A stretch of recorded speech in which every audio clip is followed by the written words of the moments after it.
Well, I'm working on a lot of things now. I have shifted my own research mostly into the area of cultural evolution because I'm convinced, as are my colleagues, that we are not going to solve the gigantic problems humanity faces without getting real changes in culture and behavior. And I will say one thing, and I may come as a shock to people, this pandemic has been very severe.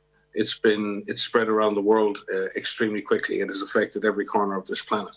But this is not necessarily the big one. This virus is very transmissible, and it kills people, and it has deprived so many people of loved ones. But its current case fatality is reasonably low in comparison to other emerging diseases. This is a wake-up call. We are learning now how to do things better, how to do science better, how to do logistics better, how to do training better, how to do governance better, how to communicate better. We've developed a whole new science of infodemiology and advanced behavioral science in this way. This is a wake-up call. We are learning now how to do things better, how to do governance better, how to communicate better, and advanced behavioral science in this way. We are not going to solve the gigantic problems humanity faces without getting real changes in culture and behavior. Real changes in culture and behavior. And advanced behavioral science in this way. Real changes in culture and behavior. And advanced behavioral science in this way. This is a wake-up call. We've got to have cultural evolution so that we start treating each other and the environment upon which we all depend much better. And so it's a matter of behavioral change, but we don't know anywhere near as much about cultural evolution, that is evolution in our non-genetic information, as we do in Darwinism, which is evolution in our genetic. It's a very pertinent question to ask, how do we build back better? To build back better or whatever. We have a chance to reset the clock and build back better than before. To build back better than before. Remember the terrible damage of COVID as we try to build back from this global pandemic. Joe Biden calls it Build Back Better. Build back better. Building back better. To do things differently. To build back better. We're going to build it back better. And build it back better. It's my plan to build back better. Start taking all the problems that have been created in education and mental health and start to build back in a positive way. I have launched a booklet called Build Back Better, Britain After Coronavirus. It's about building this country back better. Growing conspiracy following it. It is called the Great Reset. An unprecedented opportunity to rethink and reset the ways in which we live. The great opportunity for reset. The theory even calls Mr. Biden's campaign slogan, Build Back Better, a front for the conspiracy. Build back better. Building back better our economy. Build back better. All elements of the Great Reset are fundamental to building the future we need. This pandemic has provided an opportunity for a reset. A big effort some would say to build back better, we would say to really have a great reset. Conspiracy. Conspiracy.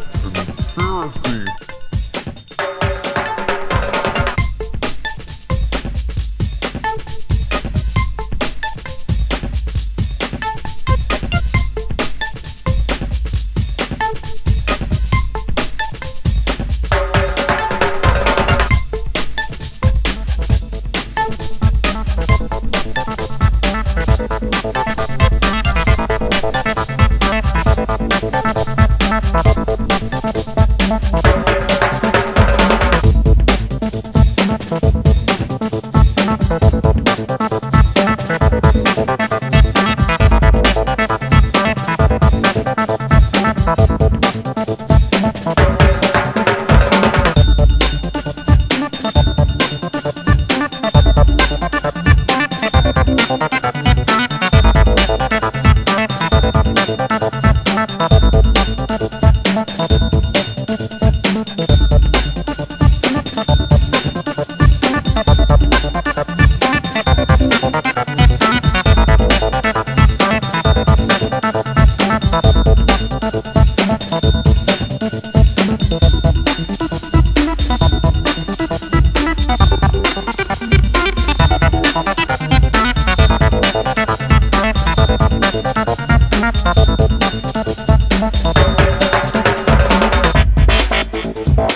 Good afternoon, ladies and gentlemen. Glad so many of you are aboard. We've got a big job ahead of us. I want to thank all those people who have helped and worked so hard in the Iowa State University Environmental Teach-In.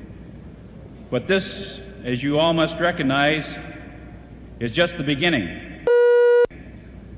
We've got a long ways to go. We're going to need all of your help.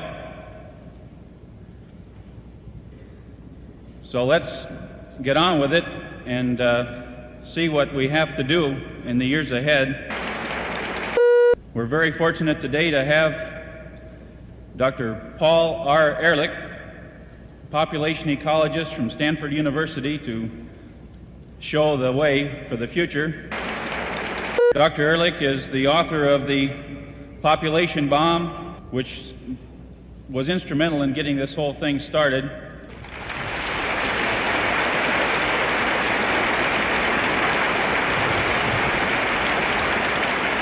What I'm going to try and do is summarize my view of the current bind that we're in. I think people like to know how they got into trouble when they're trying to figure out how to get out. It's the first time, 10,000 years ago, then mankind began seriously to disturb the ecology of the planet. It's very difficult to come to grips with the fact that we have 3.6 billion people today and a growth rate of 2% at compound interest. The numbers are just too large. What does it mean? Well, it means a lot of things.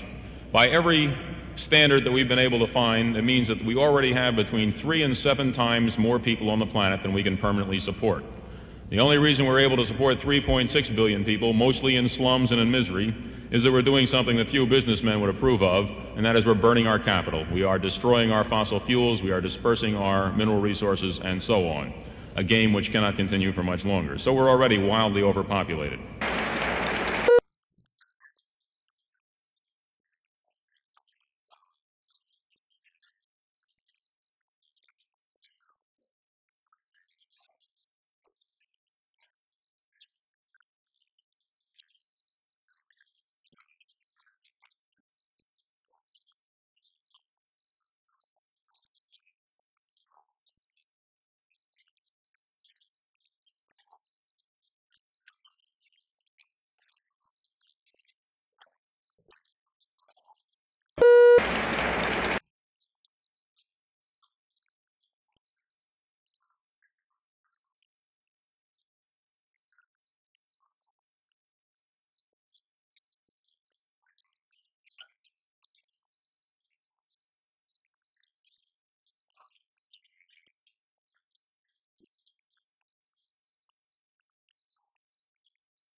toxification of the planet, maybe it's related to consumption, of course, crap we put on our farm fields and our big monocultures, but toxification may be a worse problem. Why?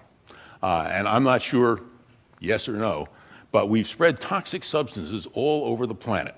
And at least with climate change, we've got crackpot ideas for what to do if we don't get the greenhouse gas emissions down. How many of you know the story of bisphenol A? Almost all these hard plastic sports bottles are giving you all a dose of hormones, which may actually be more effective at small doses than large. We don't know. There are these weird signs, for instance, in subarctic villages, in some places now, there are twice as many girl babies born as boy babies. And there are stories of, I shouldn't say stories, there are reports of decline in sperm viability in men. But the point is, when you start dosing everybody with weird hormones in combinations, you have no idea what the effects are going to be. If you find out one of them is really bad, there's not even a crackpot scheme to come up with to cure it. We have little idea of their direct effect on human beings, no idea of their effect on other organisms, and no ideas of their synergistic, possible synergistic effects, one-way, two-way, three-way, n-1 over n times n-1 over 2 ways. In other words, you have a lot of interactions. If you have 10,000 chemicals out there, no way you can test them. I think, obviously, some of these things we need to do. In other words, what kind of society we have, you can't avoid letting some stuff out into the environment.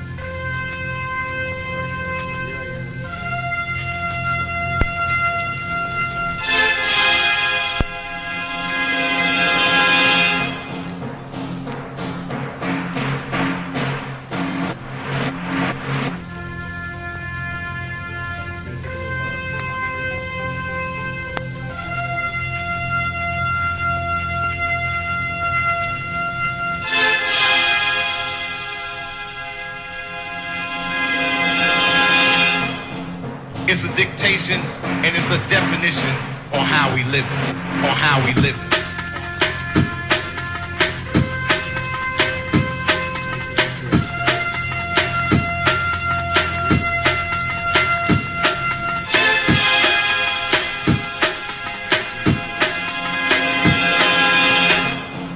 It's a dictation and it's a definition on how we live it, on how we live it.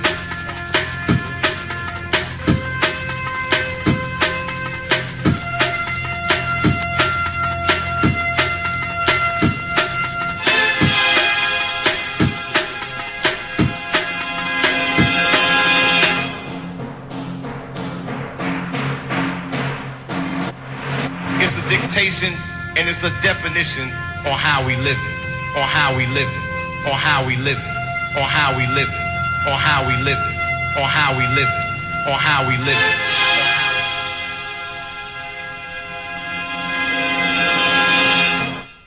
It's a dictation and it's a definition on how we live it, on how we live it, on how we live it, on how we live it, on how we live it, on how we live it, on how we live it, on how we live it, on how we live it.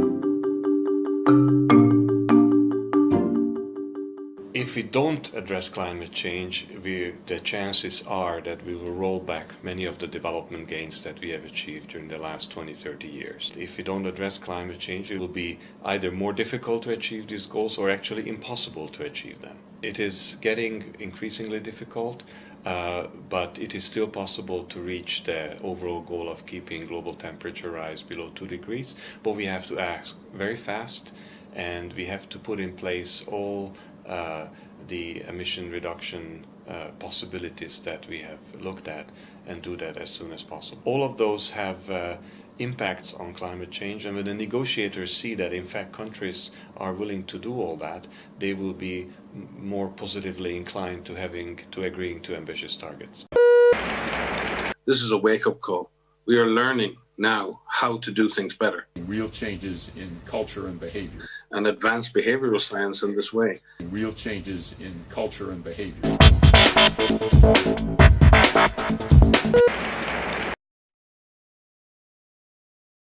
Billy, how likely, how possible do you think it is that our civilization might actually be facing a collapse? I think it's that we're facing it is 100%. Ann and I were just at a meeting in Switzerland of an international group, primarily scientists. Everybody accepts we're headed directly for a crash. In other words, the business as usual takes us no place else. There's no question about that. The big issues being looked at, say, at the study of existential risks at Cambridge University and so on, is are there any ways we can soften the collapse? What actual form will it take? And will it take a form that will allow us to do a reset of some sort afterwards? And what form will the reset take that will avoid just going down the same old route to yet another collapse? Now is the historical moment, the time, not only to fight severe virus, but to shape the system. The first speaker is the managing director of IMF, International Monetary Fund, Kristalina Georgieva. And you, Kristalina, were with us when we launched the Great Reset. That's also our theme for our annual meeting in Davos in May next year. And looking now at the stimulus that are put forward, are we really using this great opportunity to build more resilient, green, and socially equitable societies?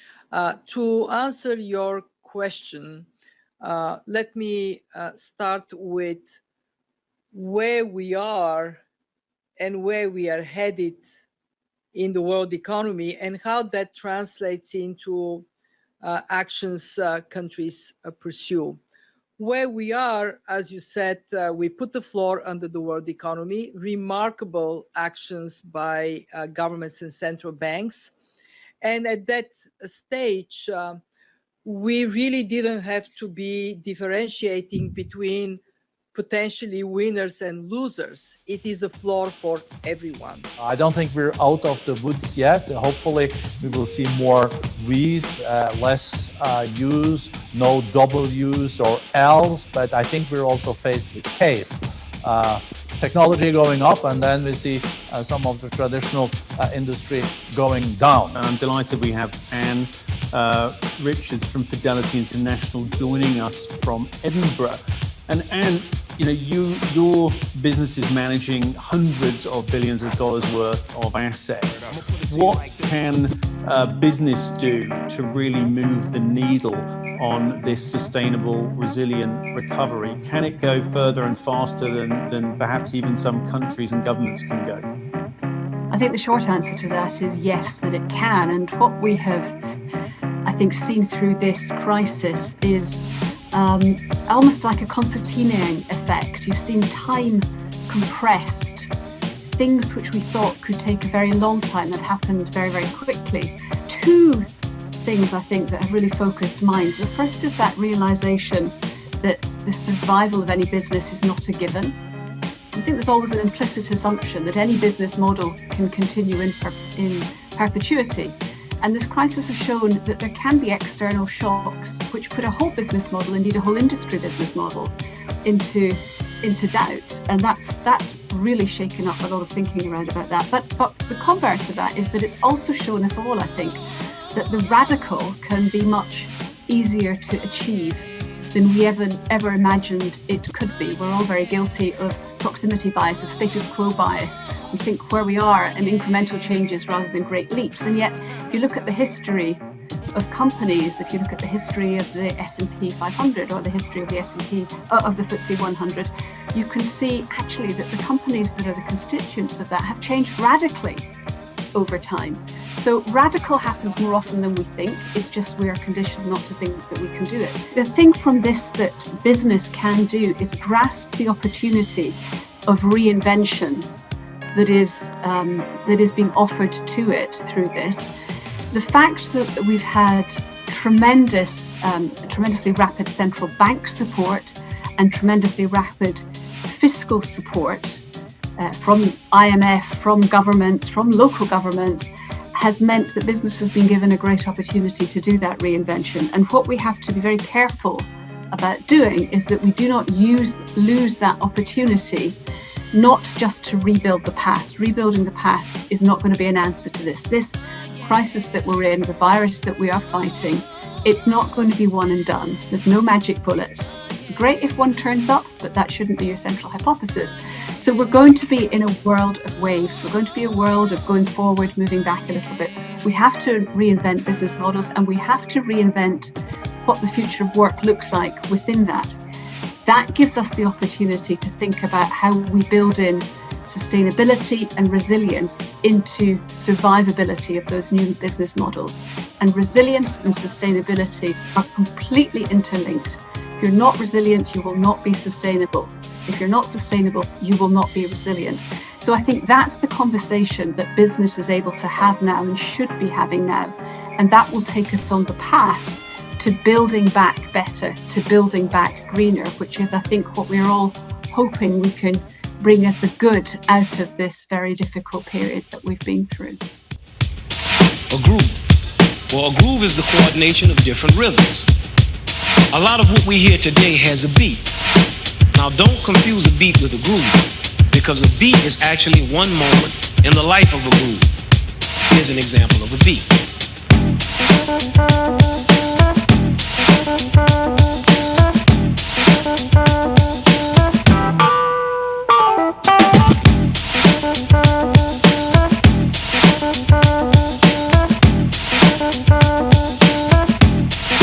This is the same thing repeated over and over and over again with almost no change. Now the rhythms of the groove are always changing.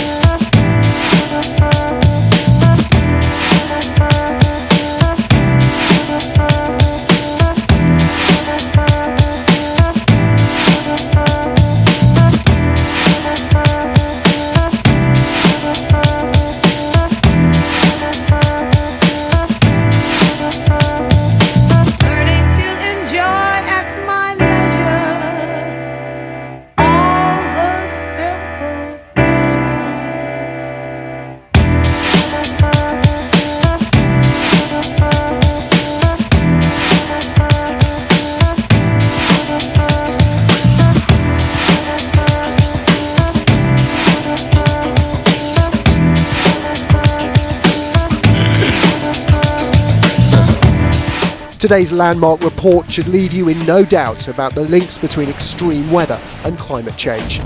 And to prevent it becoming unpredictably dangerous, say the scientists, we have to keep warming below 1.5 degrees. Limiting warming to 1.5 degrees is not impossible, but will require unprecedented transitions in all aspects of society. We're already at 1 degree of warming. With emissions carrying on as they are, we could hit 1.5 in less than 12 years. Today's report certainly poses a challenge to all of us, but from what I can see that the real economy is doing in most countries, I'm actually still confident that we have the technology, that we have the wherewithal, that we have the finance to be able to live up to this challenge. Christiana Figueres has reason to be optimistic. In 2016, she persuaded 195 countries to meet in Paris and agree to halt global warming. But to steer the world's economy away from diesel and into electric, wean it off coal and into renewables, give up land where we grow food to soak up carbon from the atmosphere, will take much more than optimism. Well, I'm working on a lot of things now. I have shifted my own research mostly into the area of cultural evolution because I'm convinced, as are my colleagues, that we are not going to solve the gigantic problems humanity faces without getting real changes in culture and behavior. We've got to have Check yourself. How to do governance better, how to communicate better. We developed a whole new science of infodemiology and advanced behavioral science in this way. This is a wake-up call. We are learning now how to do things better. Simple, yet so complex. No one can ignore a gathering force that is reshaping the future of every member of this assembly. There has been nothing like it in history. When I think of the great scientific revolutions of the past, print, the steam engine, aviation, the atomic age, I think of new tools that we acquired, but over which we, the human race, had the advantage, which we control. And that is not necessarily the case in the digital age. Smart cities will pullulate with sensors, all joined together by the Internet of Things. Bollards communing invisibly with lampposts, so there is always a parking space for your electric car, so that no bin goes unemptied, no street unswept. But this technology could also be used to keep every citizen under round-the-clock surveillance. A future Alexa will pretend to take orders, but this Alexa will be watching you, clucking her tongue and stamping her foot. In future, voice connectivity will be in every room and almost every object. Your mattress will monitor your nightmares, your fridge will beep for more cheese, your front door will sweep wide the moment you approach like some silent butler.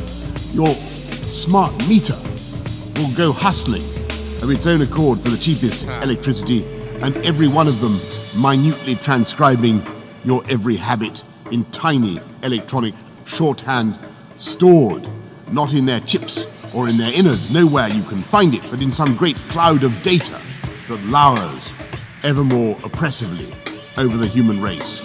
A giant dark thundercloud waiting to burst, and we have no control over how or when the precipitation will take place. And every day that we tap on our phones or work on our iPads, as I see some of you are doing now, we not only leave our indelible spoor in the ether, but we are ourselves becoming a resource, click by click, tap by tap.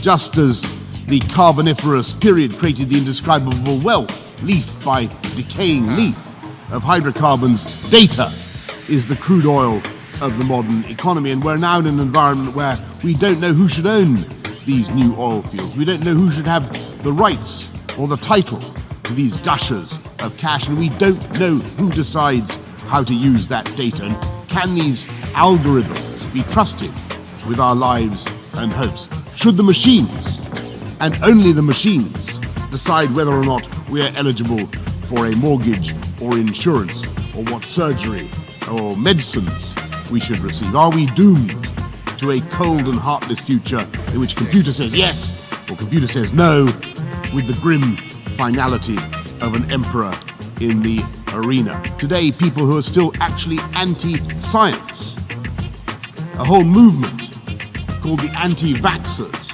who refuse to acknowledge the evidence that vaccinations have eradicated smallpox, and who by their prejudices are actually endangering the very children they want to protect. And I totally reject this anti-scientific pessimism. I'm profoundly optimistic about the ability of new technology to serve as a liberator and to remake the world wondrously and benignly. Indeed, in countless respects, technology is already doing just that. Nanotechnology, I mentioned earlier, revolutionizing medicine by designing robots a fraction of the size of a red blood cell, capable of swimming through our bodies, dispensing medicine and attacking malignant cells like some Star Wars armada. African countries, millions of people without bank accounts can now transfer money using a simple app. They can buy solar energy and leap in one transaction from no electricity to green power.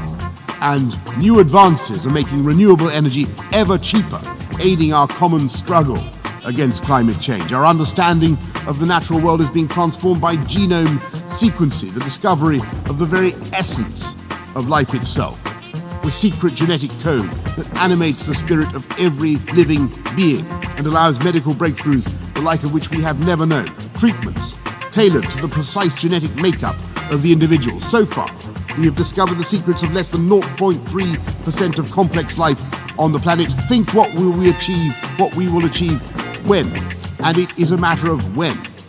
we understand 1 or 2%, let alone 5 or 10%. At stake is whether we bequeath an Orwellian world designed for censorship and repression and control, or a world of emancipation, debate and learning, where technology threatens famine and disease, but not our freedoms. Month by month, vital decisions are being taken in academic committees, company boardrooms, and industry standards groups. They are writing the rule books of the future, making ethical judgments, choosing what will or will not be rendered possible. Together, we need to ensure that new advances reflect our values by design.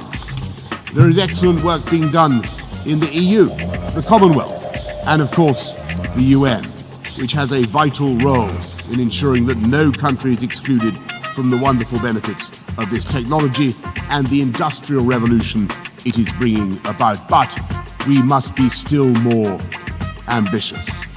We need to find the right balance between freedom and control, between innovation and regulation, between private enterprise and government oversight. We must insist that the ethical judgments inherent in the design of new technology are transparent to all. Above all, we need to agree a common set of global principles to shape the norms and standards that will guide the development of emerging technologies. Are the biggest tech sector, by far the biggest tech sector, fintech, biotech, edtech, medtech, nanotech, green tech, every kind of tech in London. The biggest tech sector anywhere in Europe. Perhaps 500,000 people working in tech alone. Together, we will vanquish killer diseases, eliminate famine, protect the environment, and transform our cities. Success will depend, now as ever, on freedom, openness, and pluralism. The formula that not only emancipates the human spirit, but releases the boundless ingenuity and inventiveness of mankind. This year at RSA, I am delighted to be able to combine both of these careers and go into an area that I think attendees will find very interesting, because while people tend to think of cybersecurity people as kind of boring fuddy-duddies, we are actually very devious, creative people. And so my session, Cyber Influence, talks about the use of the cyber world for psychological operations. And Sun Tzu was the first real classic strategist to realize the importance of influence as a weapon of warfare. Most of the other generals are all in favor of what we call kinetic war, blowing things up, killing people. Sun Tzu realized if you got the enemy to surrender without firing a shot, that was the epitome of success. The cyber war generally does not have a declaration of war, and while the law of armed combat, a generic body of international law, as well as various conventions such as the Geneva Convention, cover aspects of conventional, traditional war, there is no similar thing, similar body of law for cyber war. The nub of my session really looks at merging what we call cyber war with psychological operations, or PSYOP. And PSYOP has been around for quite some time, and it is what is called non-kinetic warfare, sometimes put under the rubric of information operations, where information operations include all of the elements, the components of a force that influence. That would be public affairs, that would be civil military operations, that would include electronic warfare or jamming, as well as cyberspace operations that we've discussed, DDoS attacks and the like, and most importantly, PSYOP, psychological operations. PSYOP in traditional warfare can take the same format as many of your marketing departments have. engaging in buying advertising space, buying TV time, radio time, and of course exercising messages on the social media, particularly Facebook and Twitter. Growth is a disease, not the cure, and our problem is how do we get the redistribution that's necessary. Obviously, there are a lot of people on this planet that need more growth, but as I've mentioned before, there are a lot of people in our society who don't need any more growth. And one of the things that John Holder and I started talking about, and Ann, 30 or 40 years ago, is what we call de-development, not development.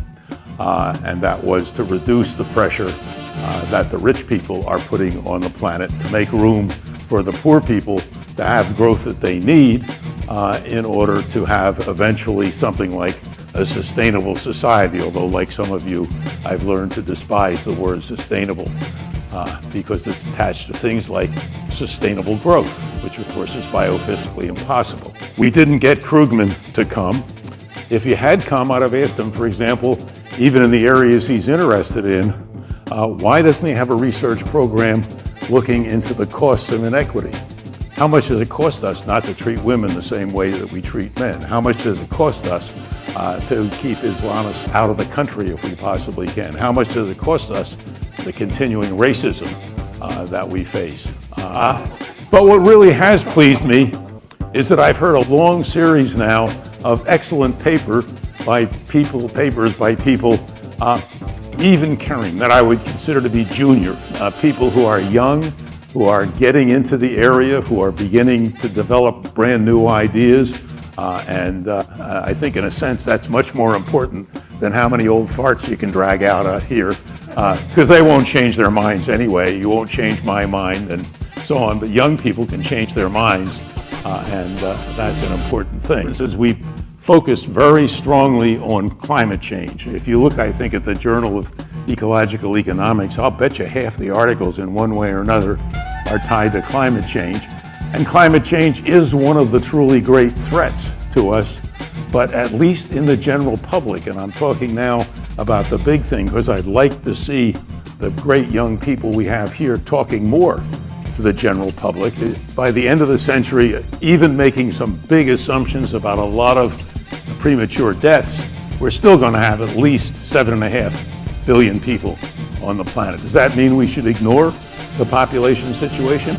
Of course not. What kinds of things can we do?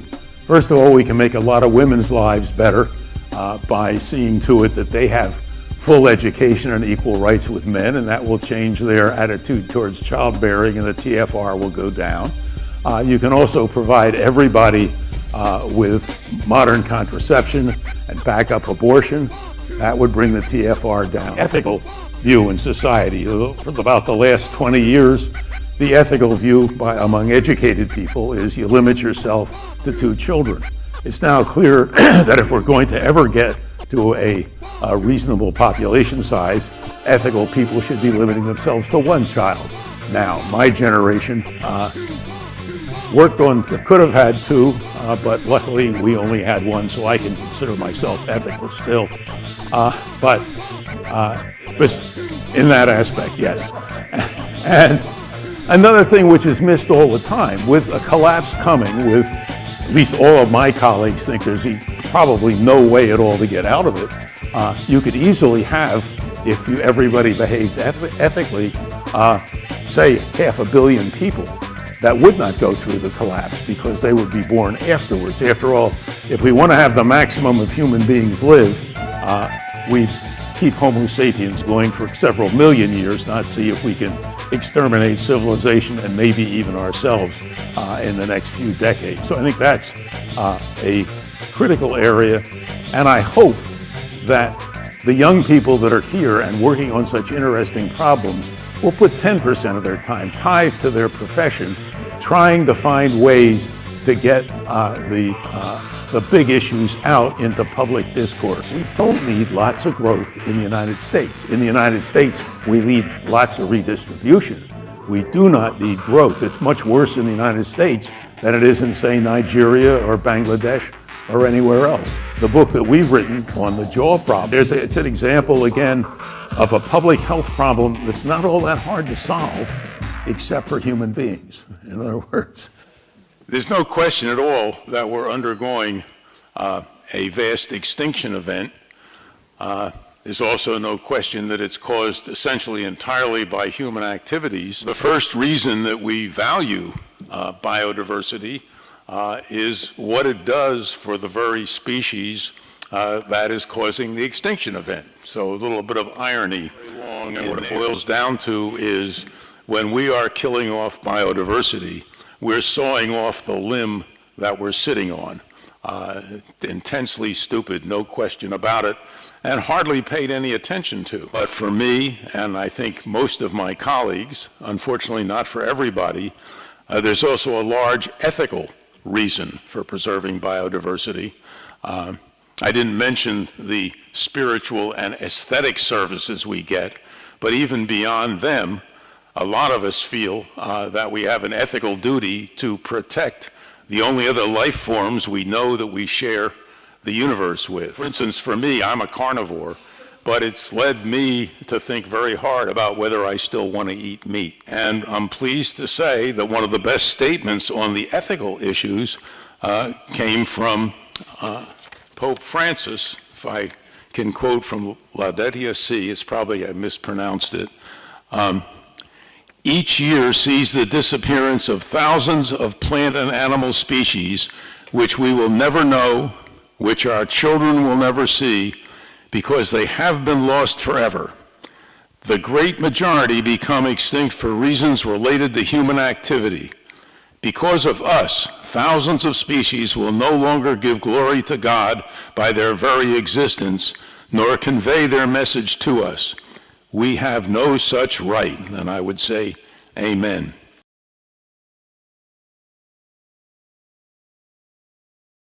For the people who don't know the World Resources Institute, we are a global research organization that spans more than 60 countries. And we have a range of international offices where, and through that, we work with leaders turning big ideas into action at the nexus of environment, economic opportunity, and human well-being. And the Ross Center for Sustainable Cities has a focus on cities and how to create more accessible, equitable, and healthy, resilient urban area. Cities are at the epicenter of the crisis. We have seen from Wuhan to New York to Nairobi the enormous impacts that the crisis has continues to have on the lives of people. Thank you very much, Roger. A good afternoon from Nairobi colleagues. This is our new normal now. So immediately after that, we know that it's the pandemic been announced for the COVID-19. We came out with the key messages. You can have this in our the link from our website. We have the overall key messages about this pandemic, about how is it affect the people and also in the cities in different parts of the world. We even came out with the guidelines on the informal settlement. How do we deal with informal settlement, on housing, and also on transport. And at the same time, immediately we have, of course, we are a small organization, we are small funding. We managed to get 1.3 million seed funding for scaling up project in 13 countries. And this project in 13 countries is mainly more providing for the basic services, basic amenities to the people. We are also contributed to the UN framework for immediate socio-economic response that was launched by the Secretary General, and also develop our own UN Habitat policy and program framework. And of course, this participated in this webinar with UCLG, World Enable, World Economic Forum, and now with WRI to enable experience sharing between mayors, local government, and all other stakeholders like NGOs and the communities. And we are also looking into how we can provide urban data, mapping and knowledge for informed decision making to these stakeholders and to the local government, because data is very important in order for them to make a decision.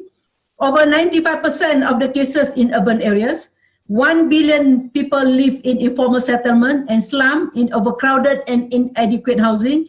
2.4 billion people lack adequate access to safe, water and sanitation, all the detailed plans, all the detailed proposal, and all the location, specific location and people that we need to work with. It's quite a detailed and comprehensive, but we need help and partners to scale up, because we are catalytic agency. We want partners to scale up and to help the people on the ground. I have already set up one task force to look at the priorities in the post-COVID world. First, as we have to rethink the state, reorganizing local governance mechanism. We cannot work as normal. We cannot make the decision as normal. So we have to rethink the state of how to reorganize the local government mechanism. And second is how we can address the increase of poverty and the exacerbation of inequalities in cities. And the third is on the rethinking of urban morphology and typologies, creating new evidence on density and compactness. Are we planning the future cities, or the existing cities after COVID-19 is still the same? That's how we have to do rethinking in the urban morphology and typology. And the last, number 4, is that how we can reduce the risk of failure of the current urban economy business model, to come up with just very good document to help the communities, to help the local government, and to help the countries during the after the COVID, the post-COVID world, or post-COVID-19. But we don't know when. But of course, I hope that it's very soon. But I was told that it will be quite take some time for us to look into the mechanism to end this COVID-19 scenario. Thank you so much. This was great, and this was, I mean, it's setting the agenda very clearly. Thank you very much for this brief but in-depth overview of priorities. Good morning, good afternoon, good evening to all. At the World Bank, President Malpass has basically mentioned that we are mobilizing 160 billion over the coming 15 months, which is basically trying to put all sorts of resources available towards this unprecedented pandemic. And the focus of our interventions is on 4 different pillars. And the first is obviously at the emergency level is the public health emergency. The second pillar of the intervention is obviously the focus on the poor and the vulnerable. The third is the focus on the private sector. And then the fourth pillar is, if you will, the overall economic stimulus. Now, as far as cities are concerned, I mean, we really need targeted investments, both to cities and to local governments, because they are in the front line of addressing this emergency, together with public health authorities and disaster risk management agencies. But also within cities, we need to focus on those who need help the most. And, you know, the poor and the vulnerable have been very seriously affected in cities. And our estimates is that there will be, you know, possibly upward of 100 million so-called new poor, and those do on account of losses of jobs, livelihoods, and income, will be vulnerable to falling back into poverty. Now, to flatten the curve, you're talking about, for instance, the enforcement of confinement, social distancing, these types of policies, all the regulations that deal with closure of private facilities, public facilities, places of gathering, and all the regulation that goes to and the enforcement that goes in there. And then obviously there is all the work that cities would need to do on maintaining essential services, you know, things like waste management, policing, etc. Because I mean, a city cannot stop functioning, but at the same time redeploying staff in non-essential services towards the front line. And then the role of cities in terms of addressing affected livelihoods in those places where social distancing is impractical. I want to give a very serious human face to the people who are facing this tragedy. We talk about 1 billion people who are slum dwellers. But what this particular COVID crisis has shown, that while we were somehow, as Shack Dwellers International, counting people who live in informal habitats, we hadn't acknowledged or understood the volume of migrants who are single men and women who come into the city to work, who don't have identifications, who don't have who don't have any registration for what work they do, and who are today, at least in India, about 15 to 17 lakhs, I don't know how much it is in millions, 117 million people who have been trapped in the place where they work because the public transport has been closed. And now gradually different states are trying to help them to come back. So whether you are a slum dweller or a pavement dweller or a squatter or a homeless person, and if you're a migrant, you are presently completely excluded from any form of entitlement in the city. So even when people give you food, it is treated as charity, when all of us are saying it is an entitlement. The city is closed down for a national and an international reason. It is the public responsibility to feed and look after them. That's not happening in a complete sense in most of our countries. The second very important thing is that our municipalities and our representatives in many countries are still conducting evictions. Just imagine what a crisis that is for families that are almost having more people stay with them because they were trapped in the informal settlement. They don't have food enough to eat. Now they have to face evictions. Now, the third thing which I want to bring up, which is to bring in a face to this, is in most of our countries, we have ancient, 2-century-old laws about pandemic, which are terrible, which are still being operationalized. And I think both Maimouna and Sameh, you should look at these. And when you advise your national governments and our national governments, you have to look at these punitive laws and look at ways by which the face of the state is not a harasser, but as a trustworthy, caring and supporting institution, which it is not today. The police beat up people who come out to buy vegetables and sell them to their neighborhood because there are no vegetables in informal settlements. The other thing which is coming to bite everybody is that routine development of the provision of water, sanitation, basic amenities does not exist. In a place like Dharavi, which is presently in the world view, there are 175 community toilets with inadequate water and safety safety tanks that are overflowing because everybody is now at home and shitting over there. So when we speak to international organizations, they say, oh, we've targeted your city, it's happening there. We are not asked what we'd like to do with that money. We are not discussed with, and when things are not even coming our way, we can't protest. And finally, what I want to say is that COVID-19, like nothing else in the last 50 years, has demonstrated that you cannot have different things for different people. You can't have a strategy of confinement and distancing that works for the elite and then expect the poor to just muddle along. Even WHO doesn't have systems that it can tell us. We are all manufacturing these as we go, but they are not legitimated. The biggest challenge we face in the world is where this aggregation of challenges, where the pandemic is now front and center, only leads to better health systems. And then with the next pandemic, we might be a little bit better prepared, but with gender inequality, slums, conflict, water insecurity, of course, climate hitting us front and center already, we just became more vulnerable. The second is that we are as strong as the weakest link, as we like to say, and ODA and aid and everything is only connected to GDP around the world.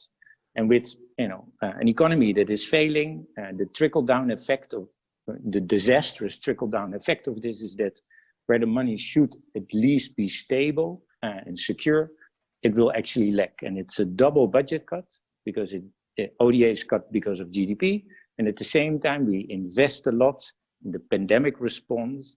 And that means that our normal budget on the 2030 agenda for sustainable development, the investments when they have to go to climate are lacking. So that will be the second vulnerability is that we shy away from this perverse idea that ODA and GDP, it's an ambition, it's not a maximum. And then I think the crisis, while it is devastating and too many people are hit hard, also should be the opportunity to really look at the interdependencies between health, gender, security, water, climate, urbanization, slums, equity, equality, opportunities, and so forth. We should be ready for this, and especially in cities. So how to capacitate cities in such a way, and I really look at Baimuma and the banks and Sheila, how to develop those programs from the ground up, identify first opportunities, perhaps even start small, and based on those interventions, out of a comprehensive assessment, start to build up capacity. Normally what you would do is you need time for the assessment, then you build policies and programs, and then you start to invest in projects. With a crisis, you don't have that time, so you turn the cycle around. But the question, especially to the financial sector and the policymakers, is shy away from only responding to this crisis and focusing on health, but look across the full SDG cycle. Last, of course, is how this connection between, and I really like the way Secretary General Guterres said it. It's a time of science and solidarity, which is so true in words, but so hard in practice. How we, as partners, as we sit in this panel, WRI, the World Bank, UN Habitat, the NGO, Sheila, with her massive network and capacity, and me from national government, how we can bridge these divides. And I think that to your last question, Rogier, the way a national government can sit on the ground and co-invest in an enabling environment, the millions needed to spend our billions right, is going to be tested and critically important. So we have an urban agenda, we have a SDGs, but what do they now really mean? This is going to be the biggest challenge. The places where I work, Latin America, Africa, and Asia, and the communities that I now only have on WhatsApp, that are really vulnerable, that are only focusing on safe drinking water and better health and food, that future is not on their radar. It is our obligation to continue to have that future on their radar in the solutions we provide them and in the capacity we bring to those communities.